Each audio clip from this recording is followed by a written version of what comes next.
Welcome everybody.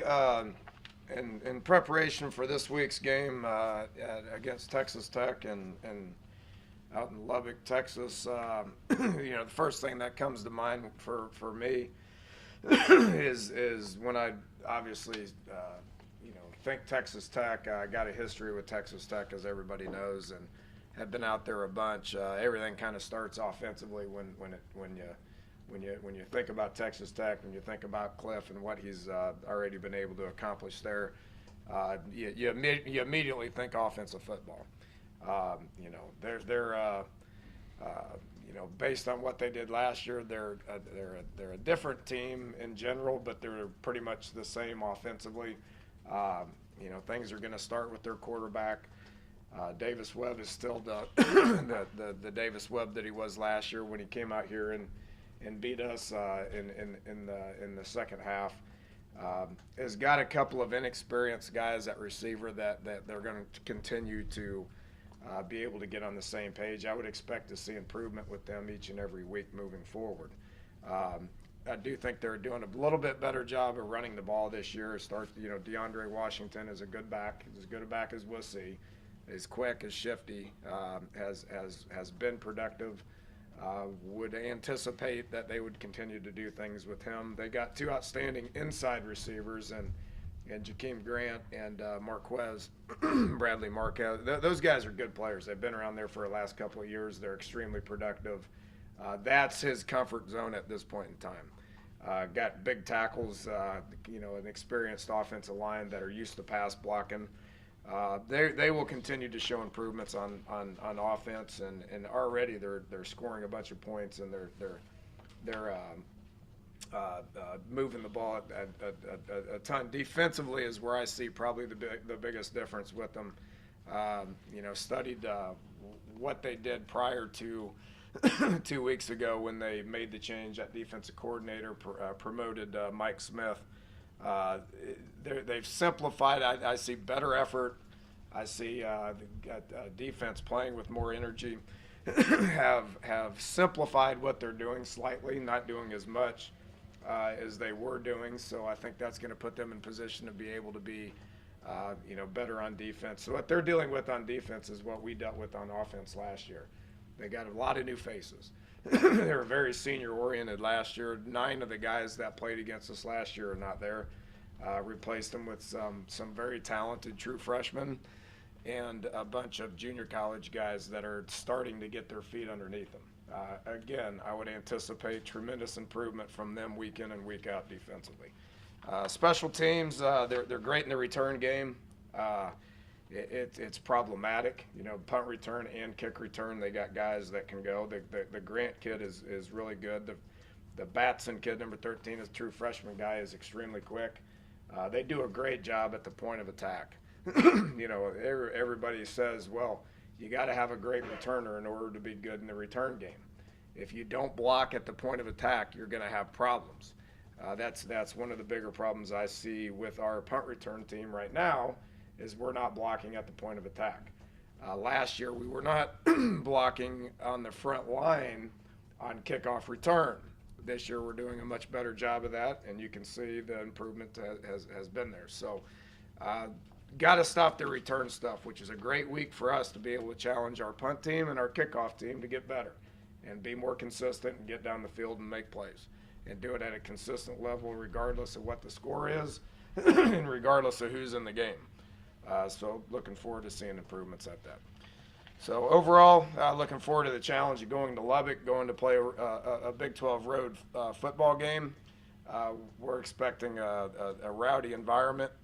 Obviously, I've been there a bunch and know what to expect. It's going to be loud. It's going to be full. There'll be a bunch of people there with a bunch of energy, and we need to go in there and we need to handle it. With that, I'll take some questions.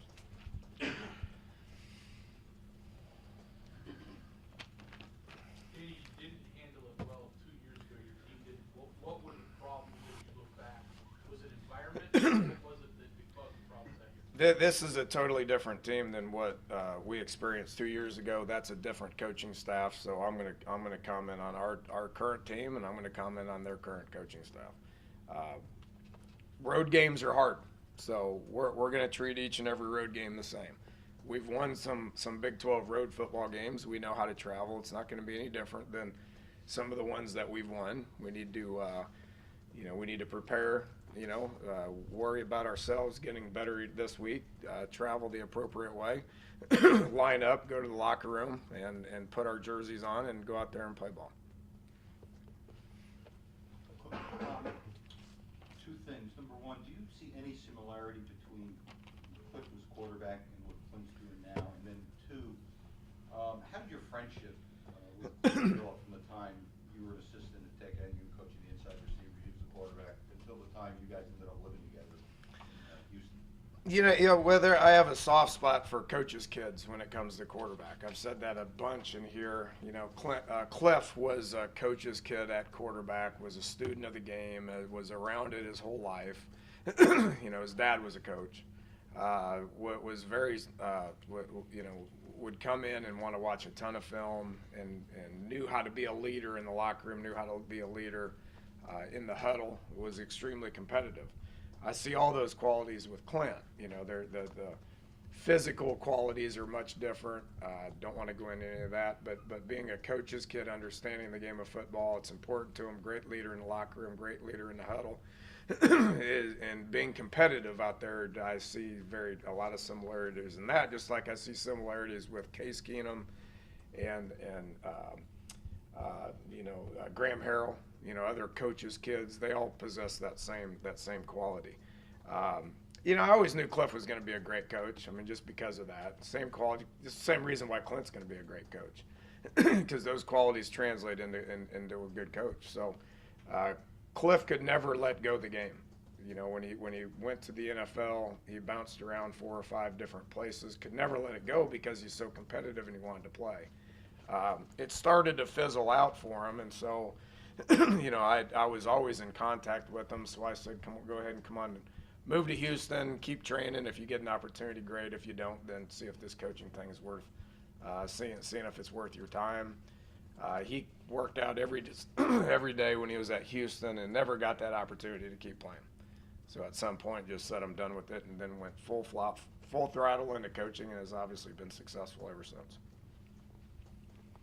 Yesterday you talked a little bit about how the run game opens things up for your passing. Can you talk the flip side of that with what you guys are doing on the outside and how that's opened things up for the run game? Yeah, it's a cat and mouse game. If you're able to do both, then it becomes getting a beat on what their plan is, and their plan could change from series to series. It could change within the course of a series. It could change from set to set.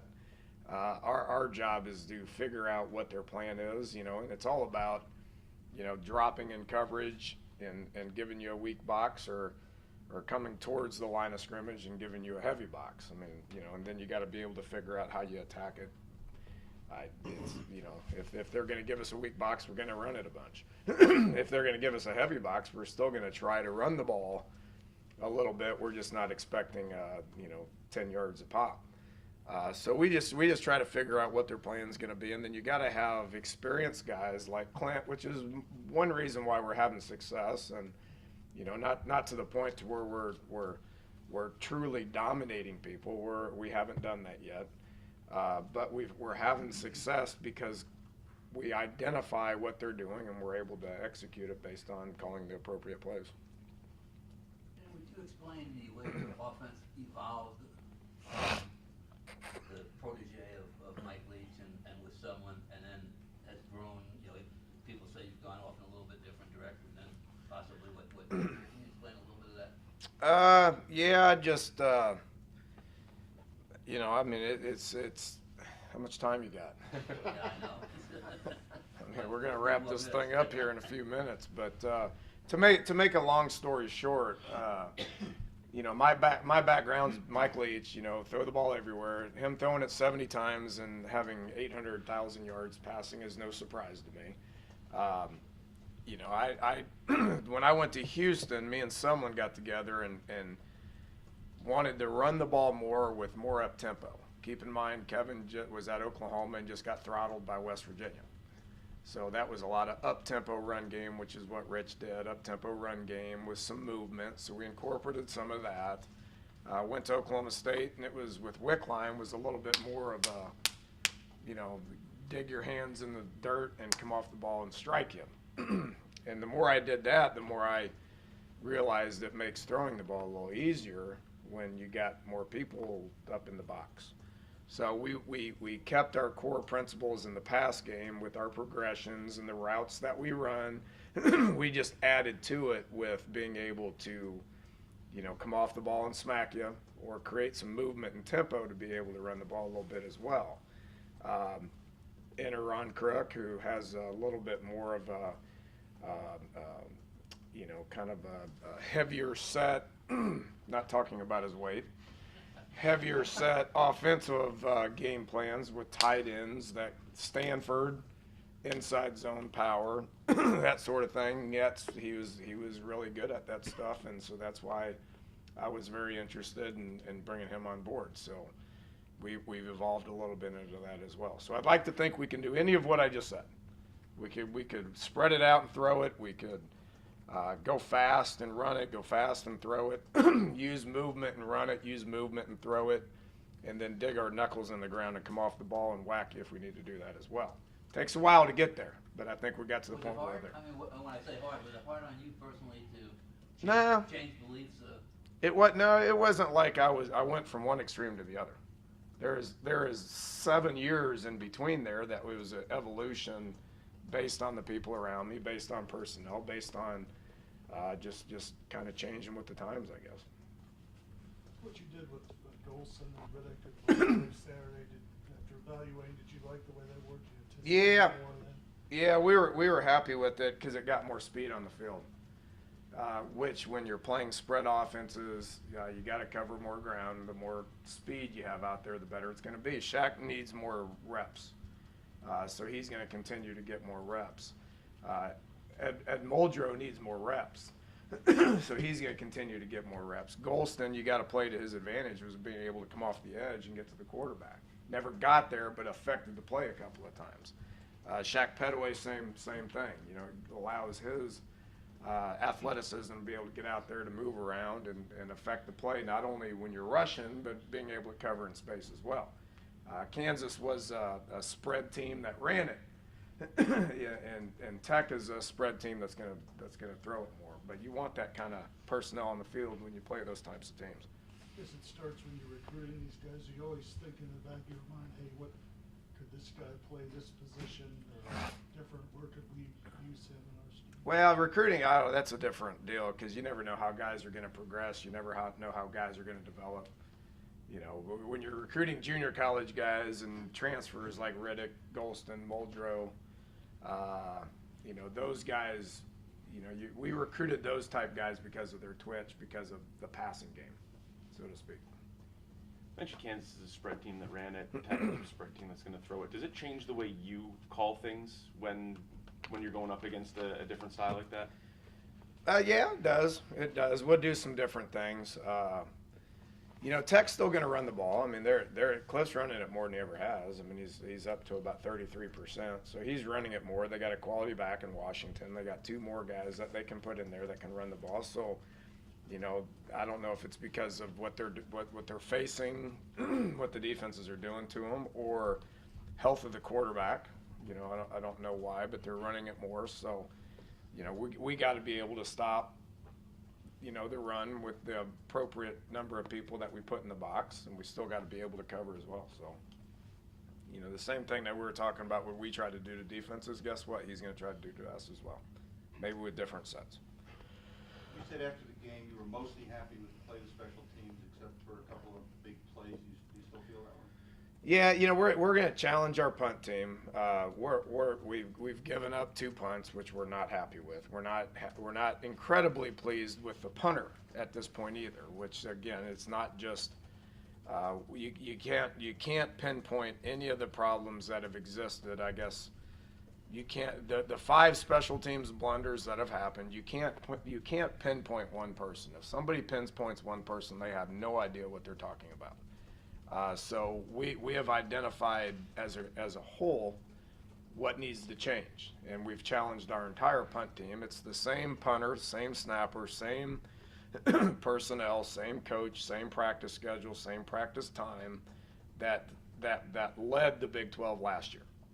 Same people, same everything. So what do? You challenge them to get better, and we need Nick to get better, and we need to be able to cover more consistently. And it seems that, for going back to the beginning of your guys entering the Big 12, you talked about different venues to enter. The win at Texas Tech was one of the first things people talked about, and correct me if I'm wrong, that was a bit of an issue the first time. Is that unique there, or I mean, is that a thing there that you have to go in at least wary of, and if it's bad, then You got to deal with it. Yeah. you got to deal with it. I was talking with Tony about this earlier.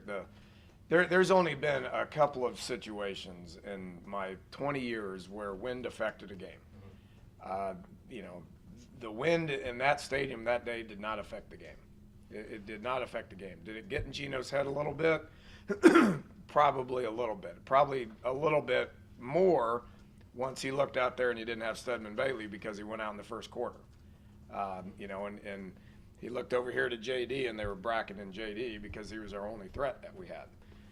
So there's some other variables. There's only been a couple of games throughout the course of my career where you had to kind of be careful about what you called based on wind. That wasn't one of them. There was a lot of other issues going on in that game other than that.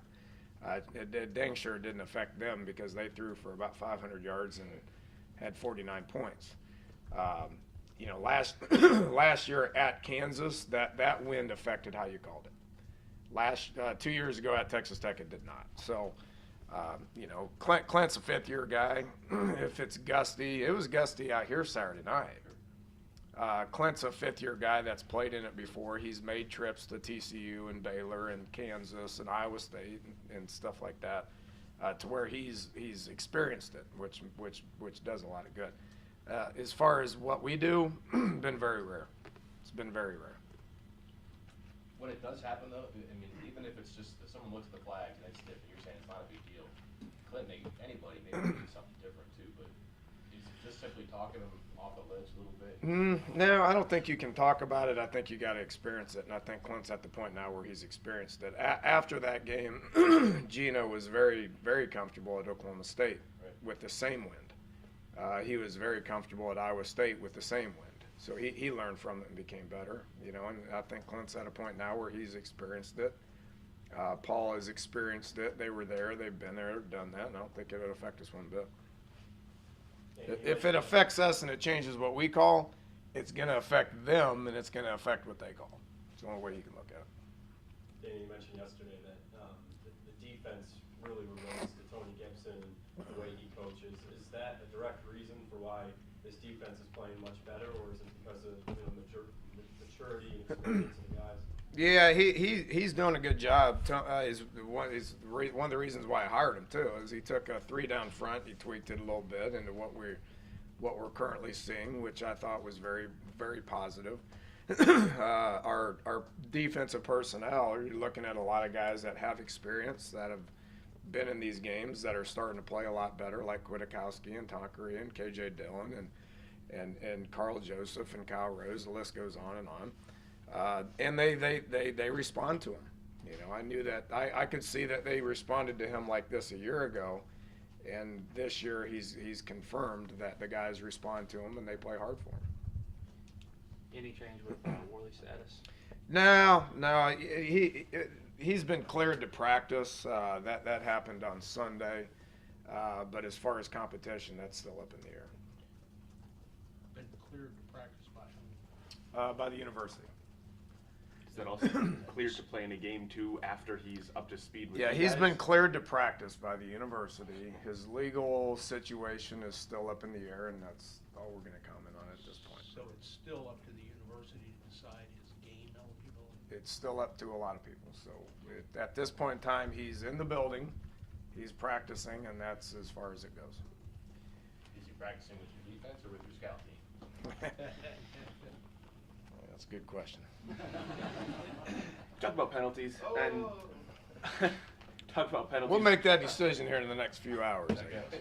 What goes into it with you guys who are near the top of the conference and taking them, and Tech, who's obviously struggled these last few weeks with penalties? Is it just a mindset? Is it mentality, discipline? You know, I've been very happy with our guys when it comes to discipline on the field. When it comes to discipline on the field, I've been very happy with how these guys have been playing. Kwiatkowski got a couple of penalties last week, which were learning experiences, so to speak. You got to play with proper technique. You got to play smart when it comes to when you pull the trigger, when you don't pull the trigger. I think we do a good job of coaching that, and I think our guys are doing a good job with by playing smart when it comes to those penalties, using the proper technique, which is coaching, but also having the discipline to be able to know when to pull the trigger and know when not to pull the trigger. Is Crest back practicing yet? He's still day to day. He didn't do anything Sunday. I think we'll probably go out there and evaluate it a little bit. That's still in the trainer's hands right now. They got him on a pitch count, so to speak. Where exactly he's going to be at, we'll find out when we go out there this afternoon. Dana, Clay and Wellman looked like they were better against Kansas and Oklahoma. Is it because of Kansas, or is it because they went through Oklahoma and they figured if you did that, because they have to? I thought they both played well. Right. I think Cody played his absolute best game by far against Kansas. He blocked hard. He was physical. He fit right. He protected well. His and Eli as well. Some of their issues were because of number 85 and number 19 coming off the edge. You got to protect the edge against those guys, but you got to protect the edge with Cody Clay and Eli, which puts them at a little bit of a disadvantage athletically. They tried hard. They just got beat a couple of times. Against Kansas, they tried hard, especially Cody. I can't say enough about Cody Clay. I mean, he is a great team leader. He plays with tremendous effort and had his best game to date last week for sure. Could have very easily gave him the player of the week. Mm-hmm. But Spain and Glowinski were playing at a different level. Any effect whatsoever with kicking off in the morning? No, it's the same time that we kicked off against Maryland, and we played well and won that game. So we will go on the same schedule. It's a shorter trip because airplanes go faster than buses. So we will actually have less travel time to get to Lubbock, Texas. So it will be the same exact How schedule. long is it? You'd have to call Delta. It goes back to our wind discussion. The wind, tailwinds and frontal winds and all that stuff. So I would imagine it's going to be somewhere in the neighborhood of about 2 hours and 30 minutes, something like that. Where the bus ride was 3 hours and 30 minutes. So we're looking forward to shorter travel and the same schedule and waking up, playing a game, and coming home. Okay, thank you. Thank you.